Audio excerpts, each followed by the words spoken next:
Magandang araw, sambayan ng Pilipino. Magandang araw, mga kababayan. Kasama niyo po ngayon si Ka Eric sa isa na namang episode ng ating Balita at Talakayan. Mga kababayan, maraming salamat sa inyong pagsubaybay, pagsuporta, pagtangkilik, pag-share, pag-like, pag-promote ng ating Ka Eric Celis YouTube channel at patuloy ninyong pagsuporta na lumawak at lumago ang ating subscribers, pati na rin po ang ating viewers. Thank you also sa inyong patuloy na pagbibigay ng suporta sa aming programang Bigwas ng Agila 2.0. Kasama ko po dyan si Dr. Lorraine Marie Badoy. Sa puntong ito, bibigyan po natin ng pananaw. Bakit may katotohanan itong binabanggit at idinidiin ni Ginoong Saldico na ang principal conspirators at mastermind sa paglalarga ng pinakamalaking pangungulimbat at sistematikong pangungurakot sa kaban ng bayan gamit ang mga pinalusot at mga pandaraya sa budget noong 2022, 23, 24, 25 ay si Marcos Jr. mismo at si Martin Romualdez. Una, let us take the closer perspective sa kung ano ba talaga ang role o naging papel ni Ginoong Saldico pagdating sa sindikato ng pagpapatupad ng pandarambong.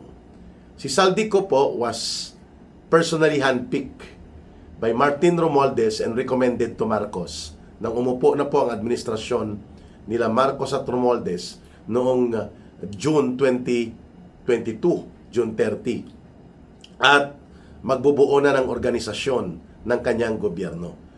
Sapagkat si Saldico po at si Martin Romualdez ay mayroon ng pinagsamahan sa Kongreso at alam ni Martin Romualdez ang kapasidad ni Saldico pagdating po sa ganitong uri ng mga gawain.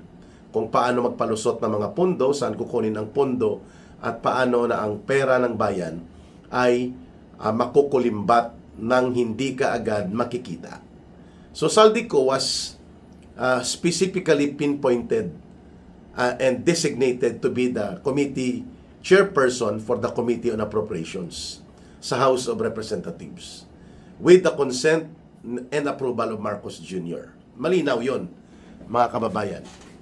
So ang knowledge ni Saldico, ang kanyang kaalaman, ay nanggagaling doon sa kanyang direct and actual participation sa tinatawag nating organisadong sindikato kung paano mangurakot sa gobyerno, led by Marcos and Romualdez as per revelations made by Saldico.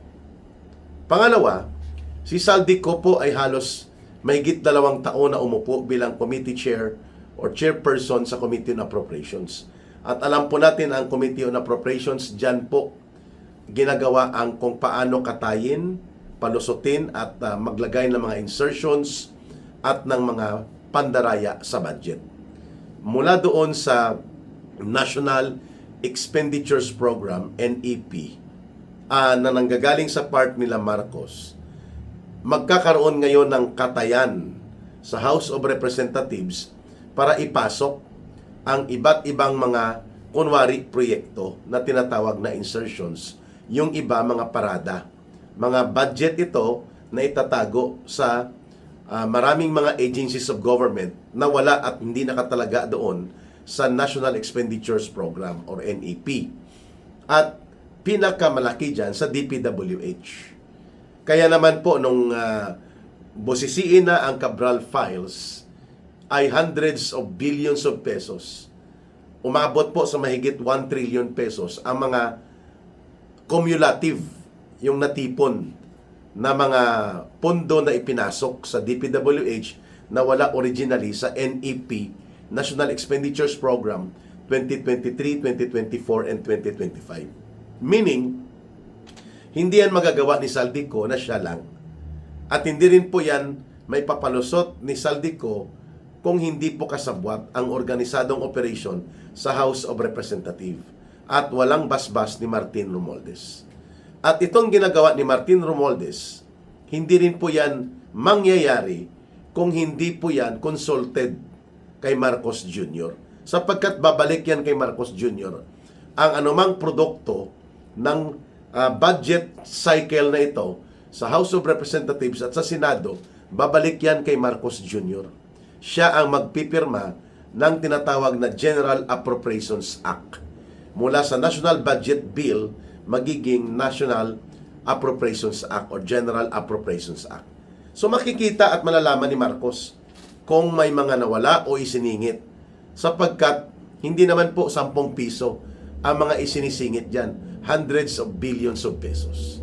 So dyan pa lang makikita na natin, mga kababayan, na ang pattern and circumstances of conspiracy ay nagsisimula kay Marcos, papunta kay Romualdez at ang kanilang principal executor, ang grupo nila Saldico, na pinamumunuan siyempre ni Saldico bilang team leader or chief executor ni Martin Romualdez at nila Marcos, which yun nga ang binubunyag ni Saldico sa kanyang mga video revelations. Take for example, itong 176 billion pesos na mga infra projects na ipinarking sa DPWH noong 2024, mga kababayan. Hindi ba ito ay wala sa NEP pero biglang nagkaroon ng mga hundreds of billions na mga proyekto sa DPWH? Kung hindi po yan alam at hindi pinayagan ni Marcos, hindi pwedeng lulusot yan.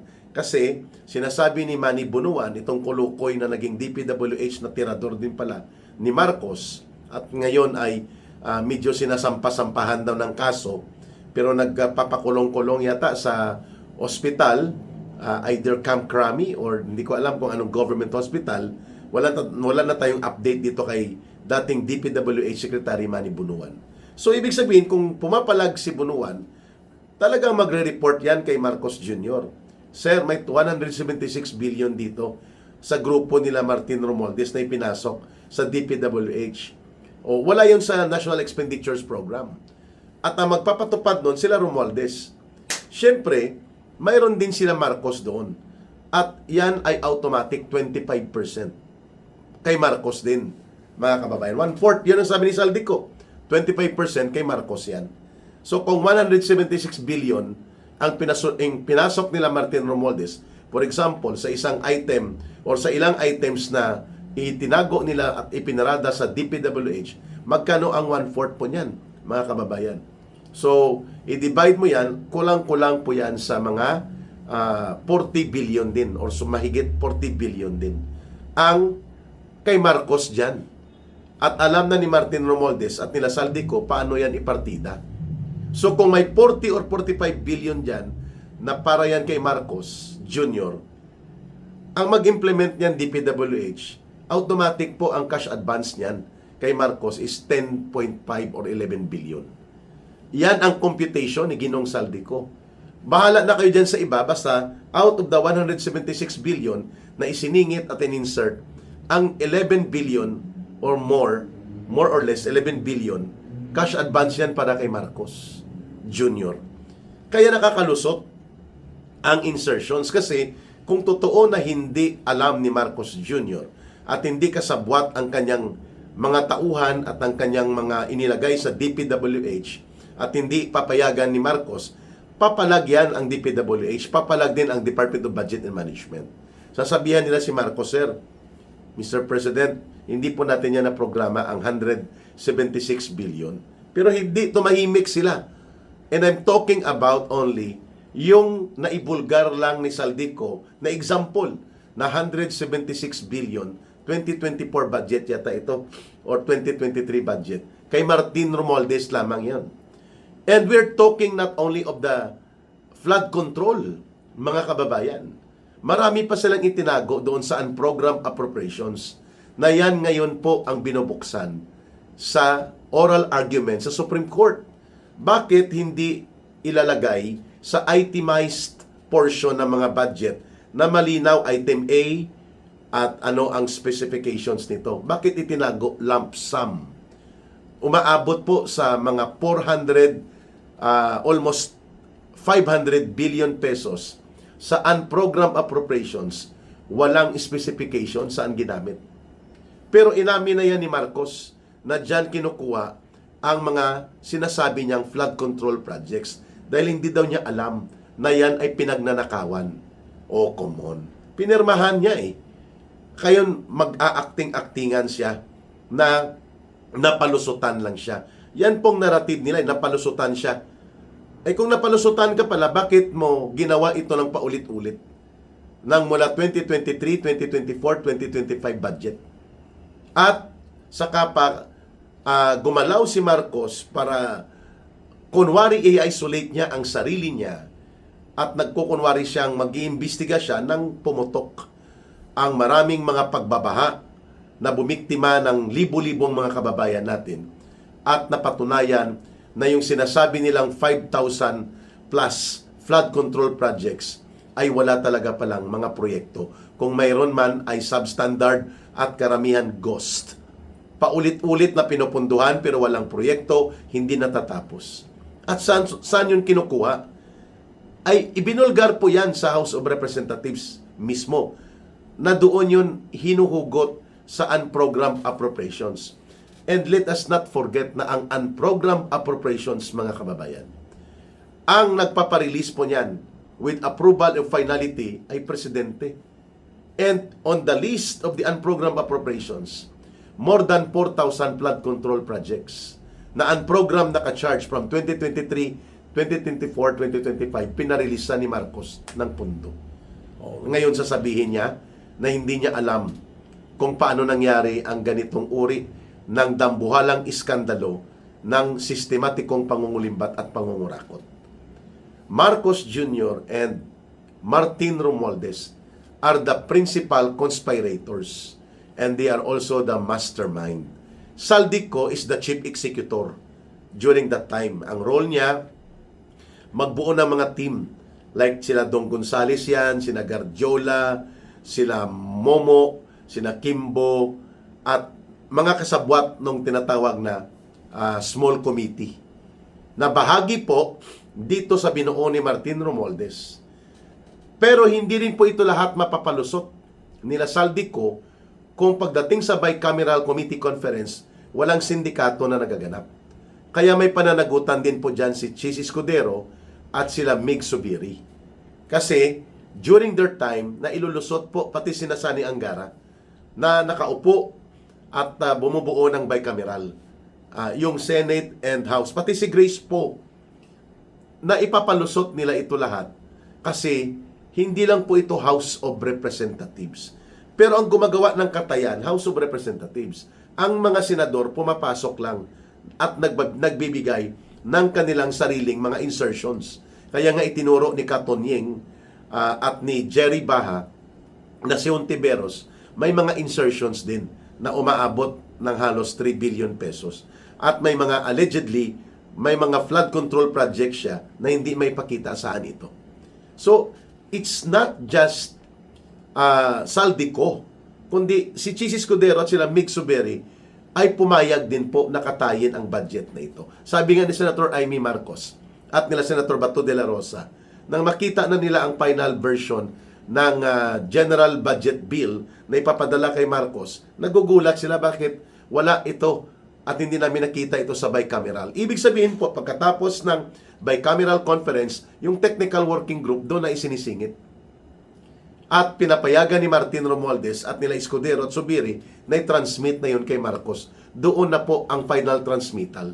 So kaya nga nabuking ito ni Pangulong Duterte na may mga butal-butal ang budget.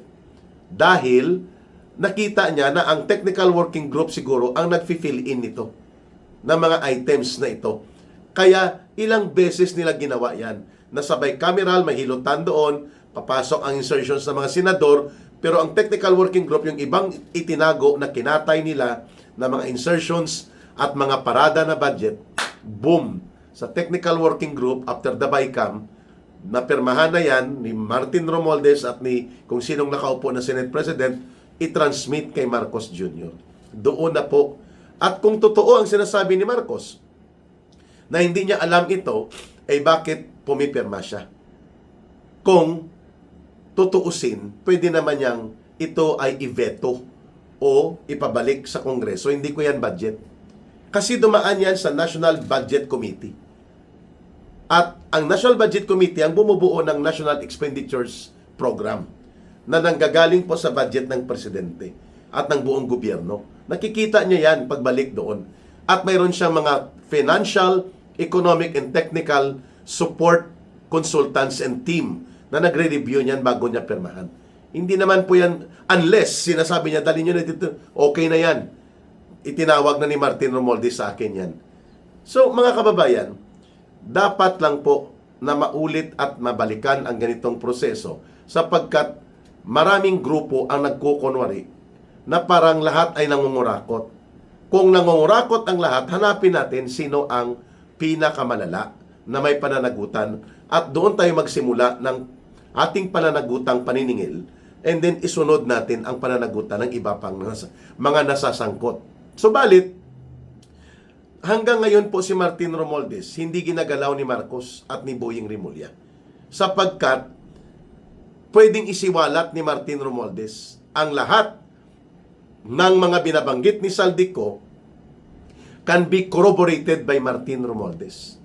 At ito ay pwedeng ikapapahamak ng gobyerno ni Marcos. Kaya naghunos dili at umatras ang bayag ni Boying Rimulya, hindi itinuloy ang seryoso at totoong pagsasampa ng kaso kay Martin Romualdez kasi whatever the criminal cases of plunder and massive corruption that shall be filed against Romualdez shall be equally filed also on Marcos or to Marcos. Dahil iisa lang sila ang tuhog. At marami pa ito, hindi lang ito flood control projects. Mga sindikato sa smuggling, sa agriculture, sa Department of Agriculture, bigas, asukal, mga karne, ang itinuturo ni Saldico, involve ang buong pamilya ni Marcos Jr. Kanyang asawa, kanyang anak, kanyang bayaw, na kapatid na kanyang asawa. So dapat yan maimbestigahan. Kaya nga hindi pumapayag si Marcos na magkakaroon ng isang independent Senate na may isang matatag at matino na Senate Blue Ribbon Committee which is an oversight and accountability committee na pwedeng magbusisi sana nito. Yun. Kaya alam na natin, mga kababayan, ito po ang ibig kong sabihin sa atin na dapat malinaw kung saan ang principal na pananagutan. Kanino po ito magmumula? Kanino po dapat sisimulan ang investigasyon? The principal accountability and the principal source ng kaguluhang ito ay kung ano po ang totoong kalagayan ngayon ng ating bansa dahil po ginawang sindikato ni Marcos at nila Romualdez ang buong budget ng Pilipinas at kung kaya hindi makapalag si Marcos dahil principal conspirator, principal author sila ni Marcos at sila Martin Romualdez kung papaano po naging sistematiko ang pangungurakot sa buong bansa. At ito ay dinadaan sa kung paano kinakatay ang ating buong budget. Kaya mga kababayan, isa-isahin po natin yan sa paglalatag at nakikita na natin na ang impeachment trial ni Vice President Sara Duterte ay gagamitin po ni Martin Romualdez at ni Marcos para ito ang magiging diversionary nila, mga kababayan. At maipokus at mailihis mula kay Marcos at Romualdez ang pananagutan.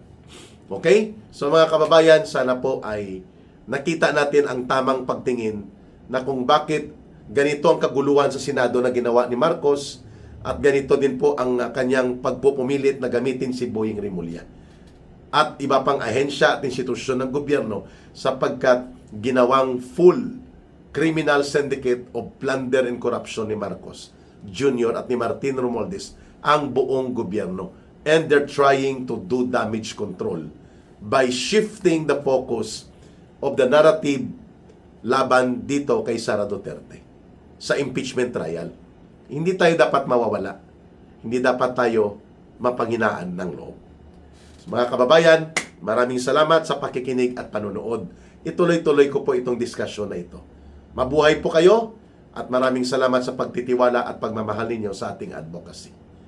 Muli, mahalin natin ang bansang Pilipinas. Walang ibang magmamahal nito, kundi tayo ring mga Pilipino. Para sa Diyos at sa Pilipinas nating mahal, may God bless everyone. May Allah will be with those who are Muslim brothers and sisters. Maraming salamat muli mga kababayan at mabuhay po kayo. Bye for now. Ito po si Ka Eric. Mabuhay!